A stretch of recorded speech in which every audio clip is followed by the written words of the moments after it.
दुनिया में हर इंसान पैसे के पीछे ही भाग रहा है। सब अपनी अपनी तरह से पैसा कमाने में लगे हुए हैं। पैसे की सबसे बड़ी समस्या ही ये है कि इसे कमाना ही पड़ता है। हम इसे छाप नहीं सकते, वरना जेल की हवा खानी पड़ सकती है। मगर क्या आपने कभी सोचा है कि आखिर ये पैसा बनता कैसे है? किस तरह के पेपर का इस्तेमाल होता है? किस इंक का इस्तेमाल होता है? प्रिंटिंग कैसे होती है?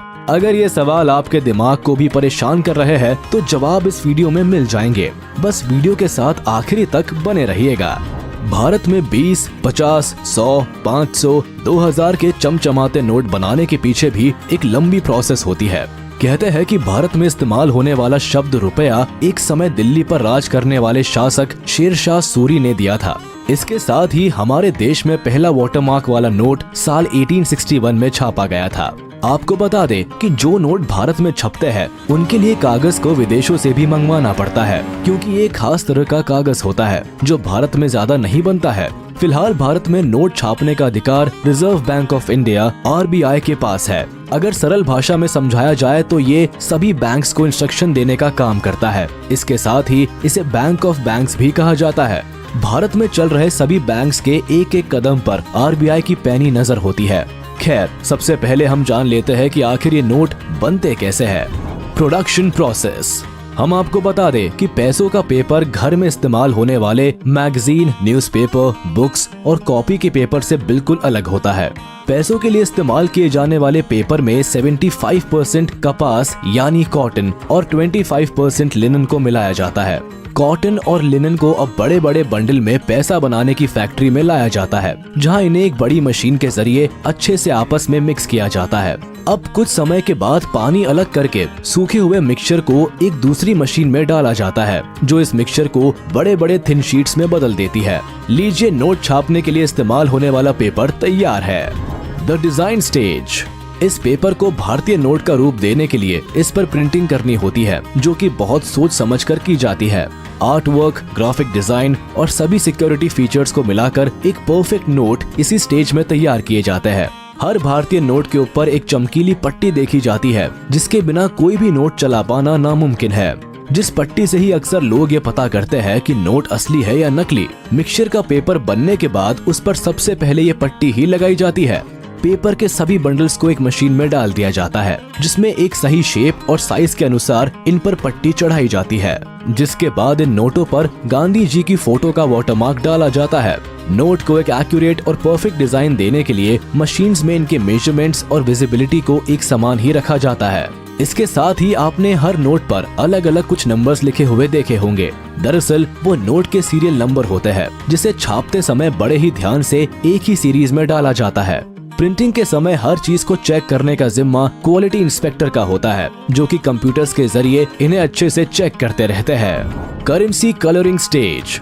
ये काफी मुश्किल स्टेप भी कही जा सकती है, क्योंकि इस स्टेप में नोट के रंग पर ध्यान देना होता है।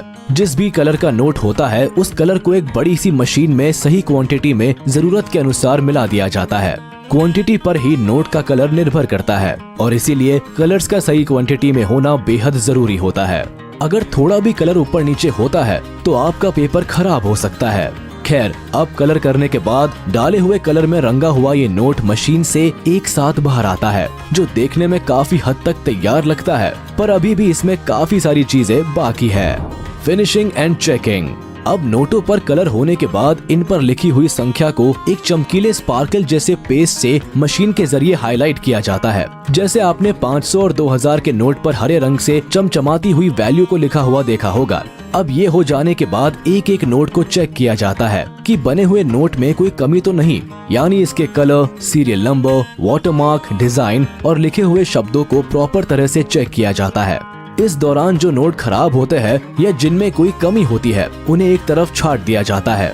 सही नोट की सभी शीट्स को अब आगे की प्रोसेस के लिए वापस मशीन में डाल दिया जाता है। कटिंग। चेकिंग के बाद मशीन की मदद से इन नोटों को अब बड़ी ध्यान से सही शेप और साइज में काटा जाता है।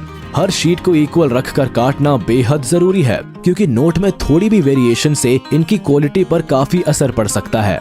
काटने के अलावा इन नोटों को सही ढंग से प्रेस भी किया जाता है, जिससे ये एकदम कड़क पेपर की तरह बन जाते हैं। पैकेजिंग। सभी नोटों की कटिंग के बाद इन्हें अच्छे से एक ट्रांसपेरेंट पन्नी में बंद कर दिया जाता है, ताकि ट्रांसपोर्टेशन के दौरान ये सेफ रहे। अब एक एक करके क्वांटिटी के अनुसार इन्हें अलग अलग गत्ते के डिब्बों में रखकर बैंक्स में पूरी सेफ्टी के साथ पहुंचा दिया जाता है, जहां से वो हमारे हाथों में आते हैं। आपको बता दें कि देश में 4 बैंक नोट प्रेस, 4 टकसाल और 1 पेपर मिल है। नोट प्रेस मध्य प्रदेश के देवास, नासिक, सलबूनी और मैसूर में है, जिसमें 2000 के नोट मैसूर में छपते हैं। आपको बता दें कि केवल देवस की नोट प्रेस में ही एक साल में 265 करोड़ तक नोट छपते हैं। साथ ही देवस में तैयार इंक का ही इस्तेमाल नोट बनाने के लिए किया जाता है। इनमें 20, 50, 100, 500 रुपए के नोट शामिल है। मध्य प्रदेश के ही होशंगाबाद में सिक्योरिटी पेपर मिल है। साथ ही कुछ प्रोडक्शन महाराष्ट्र के करेंसी नोट प्रेस CNP में भी होती है। नोट छपाई से लेकर पेपर होशंगाबाद, CNP और विदेश से आते हैं, जबकि टकसाल मुंबई, हैदराबाद, कोलकाता और नोएडा में है। तो देखा आपने, आखिर एक नोट को बनाने के पीछे कितनी मेहनत और मशक्कत लगती है। इतनी सारी स्टेजेस से गुजरने के बाद कहीं जाकर हमारे हाथों में आते हैं। तो आज के लिए बस इतना ही। मिलते हैं आपसे अपनी अगली वीडियो में।